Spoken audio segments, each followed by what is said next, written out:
Hi, my name is Jeremy, and I am a graduate level industrial organizational psychology student at Bellevue University. My goal today is to present a proposal for a case study. My hypothesis is that frontline employees with high levels of emotional intelligence are more engaged. I have an infographic that I'll be using, and I have my notes as well, so I'll be looking back and forth. Before we get into the infographic, I'd like to talk to you about the benefits of doing a case study like this to the organization. The benefit of doing a case study like this is better capturing employee engagement at the frontline level. As it stands, we're assuming that frontline employees are able to accurately depict what's going on in the workplace through the engagement surveys that we send them. If we use emotional intelligence as a lens to look at the employee experience, we'll be able to see what they score, how they score, and how they arrived at that score.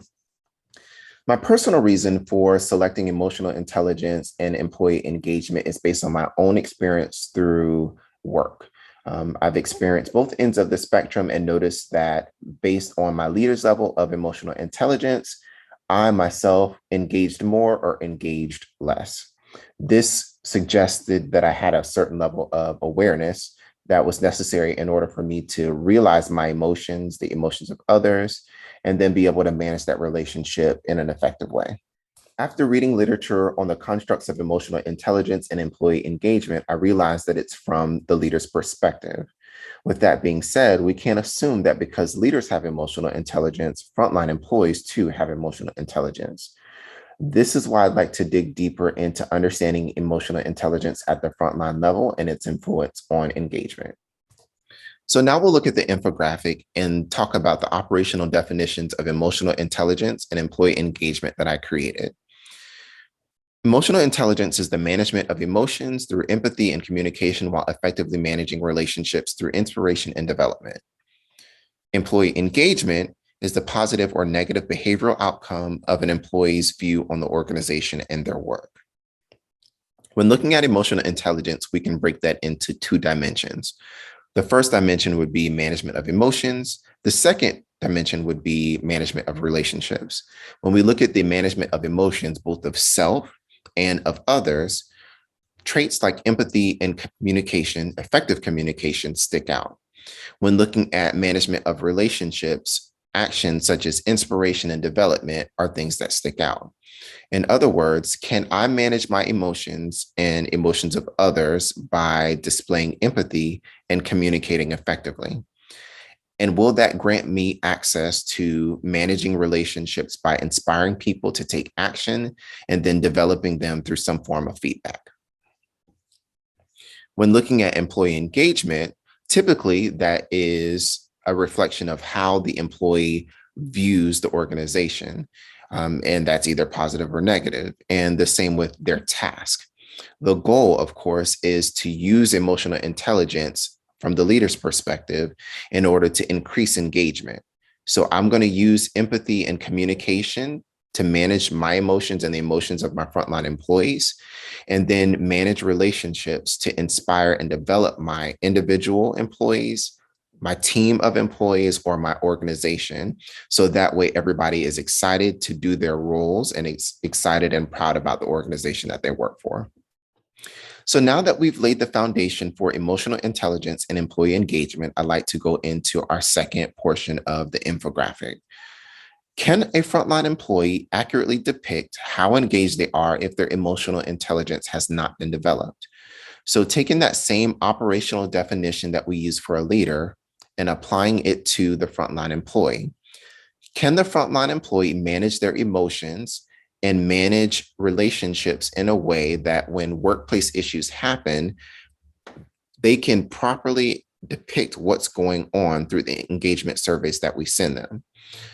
The case study would help me to identify that employees with higher levels of emotional intelligence can do that and are thus more engaged.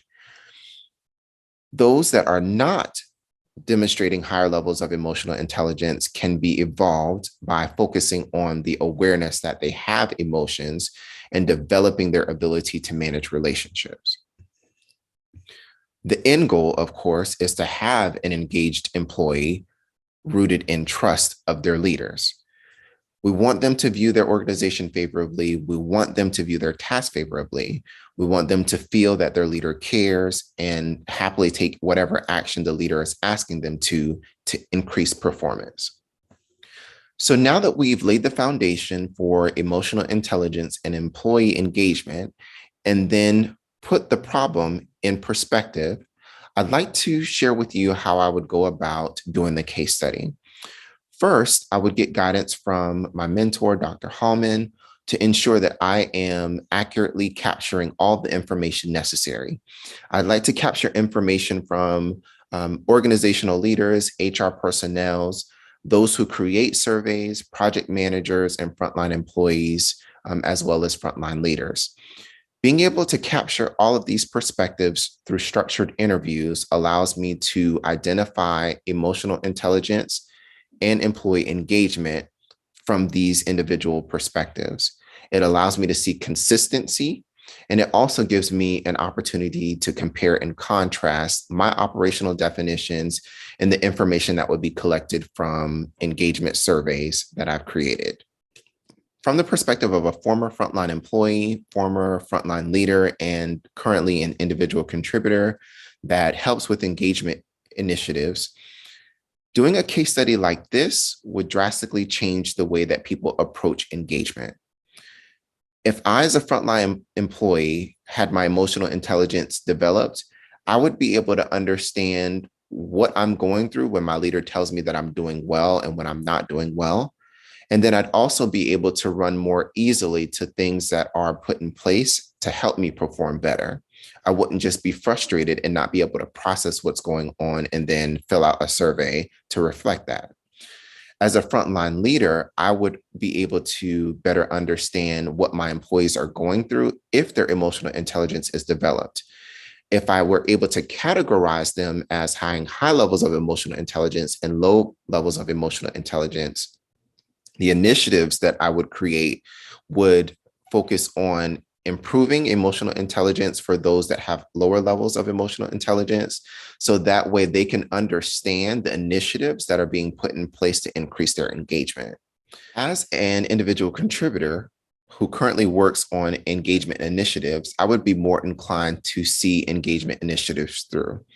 One, I'd be able to better understand how I could improve engagement of those that have higher levels of emotional intelligence, because I understand how they process information and how they arrived at whatever they're scoring in those engagement surveys, and vice versa. Now that I presented my proposal, I'd love to get your feedback and hear back from you. Thank you.